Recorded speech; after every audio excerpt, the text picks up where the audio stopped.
2025 সালের এসএসসি পরীক্ষার্থী ভাই বোনেরা, তো আপনারা অনেকেই রয়েছেন এসএসসি রেজাল্টের অপেক্ষায়। তো অনেকেই জানেন না আপনাদের রেজাল্ট কীভাবে অনলাইনে চেক করতে হয়।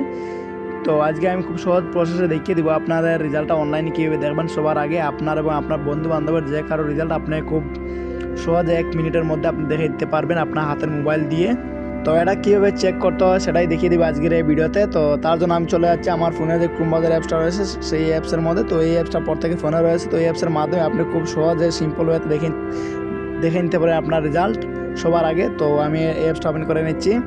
তো এটা ওপেন করার পর আপনি এখানে উপর দিয়েছেন সার্চ বার রয়েছে। তো আপনি এখানে টাইপ করবেন এসএসসি রেজাল্ট 2025, ঠিক আছে।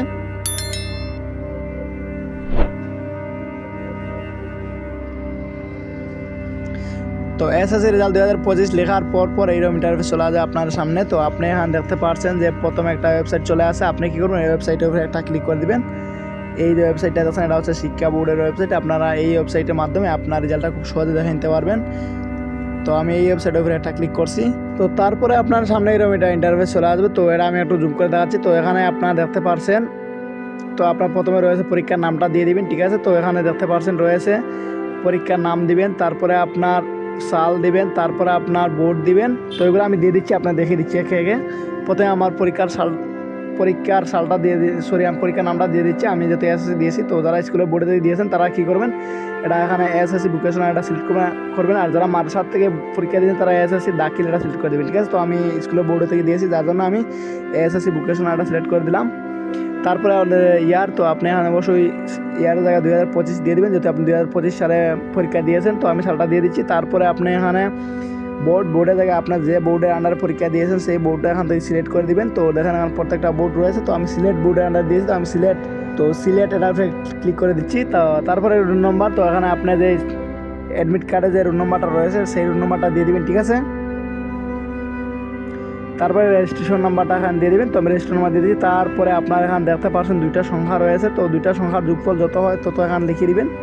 এই যে আমার দুইটা দেখছেন 4 + 5। তো আপনার ক্ষেত্রে অন্য কোনো সংখ্যা আসবে, তো দুইটা সংখ্যা আসবে, দুইটা সংখ্যার যোগফল এখানে দিয়ে দেবেন, ঠিক আছে। আমি দিয়ে দিচ্ছি। তো আমার ক্ষেত্রে যোগফল 9 হচ্ছে, তো আমি 9 লিখে দিচ্ছি এখানে। তো তারপর আপনি এখানে লেখা রয়েছেন সাবমিট নামে একটা অপশন। আপনি কী করবেন, এগুলো সব ঠিকঠাক হয়ে যাওয়ার পর সাবমিটের উপরে একটা ক্লিক করে দেবেন। সাবমিটের উপরে ক্লিক করার সাথে সাথে আপনার রেজাল্টটা তখন চলে আসবে। তো দেখছেন আমার রেজাল্টটা সাথে সাথে চলে আসছে। তো এখানে দেখতে পাচ্ছেন। তারপর আপনি এখান থেকে দেখতে পারবেন যে আপনার ঠিকানা, তো এখান থেকে বাবার নাম, মার নাম, আপনি যে স্কুলের আন্ডারে পরীক্ষা দিয়েছেন সেই স্কুলের নামটাও দেখতে পারবেন, ঠিক আছে। এবং আপনার নাম এগুলো মিলিয়ে নেবেন সব ঠিকঠাক আছে কিনা, ঠিক আছে। তো এভাবে আপনি মিলিয়ে নেবেন। তো তারপর আপনি এখানে পাস করছেন কিনা দেখবেন। এখানে দেখছেন এখানে লেখা রয়েছে পাস। তো এখানে পাস লেখাতে পারবেন। পাস করলে তারপর আপনি যদি এখানে কোনো ফেল হন, এখানে পাস লেখা থাকবে না, এখানে লেখা থাকবে F। তারপরে ঠিক আছে, আপনি ফেল করলে এখানে কোনো ধরনের পয়েন্ট থাকবে না। এখানে আমার লেখা আছে 2.44 রয়েছে। আপনাদের ক্ষেত্রে এখানে কোনো ফেল করলে কোনো ধরনের পয়েন্ট থাকবে না, ঠিক আছে। তো আপনি যে গ্রেডটি পাবেন এখানে যে পয়েন্ট পাবেন এখানে লেখা থাকবে, ঠিক আছে। আর আপনি যদি ফেল করেন এখানে F লেখা থাকবে এবং বিষয় ধরা থাকবে। এখানে F দেওয়া 1 সাবজেক্ট বা 2 সাবজেক্ট এরকম কিছু লেখা থাকবে যে বিষয় ধরা আছে। আর আপনি কোন বিষয়ে কোন গ্রেড পয়েন্ট পেয়েছেন তো এখান থেকে দেখতে পারবেন, ঠিক আছে। এখান থেকে বুঝতে পারেন আপনার কোন বিষয়ে কোন গ্রেডটা পেয়েছেন। তো এভাবে আপনার রেজাল্টটা আপনি আপনার এবং আপনার বন্ধু বান্ধব যে কারো আপনার রেজাল্টটা দেখে নিতে পারবেন। তো এই ছিল আজকের ভিডিওটা ভালো লাগলে চ্যানেল সাবস্ক্রাইব করে পাশে থাকবেন এবং কমেন্ট করে জানাবেন আপনার কোন দিনের ভিডিও পর্যন্ত। ধন্যবাদ সবাইকে।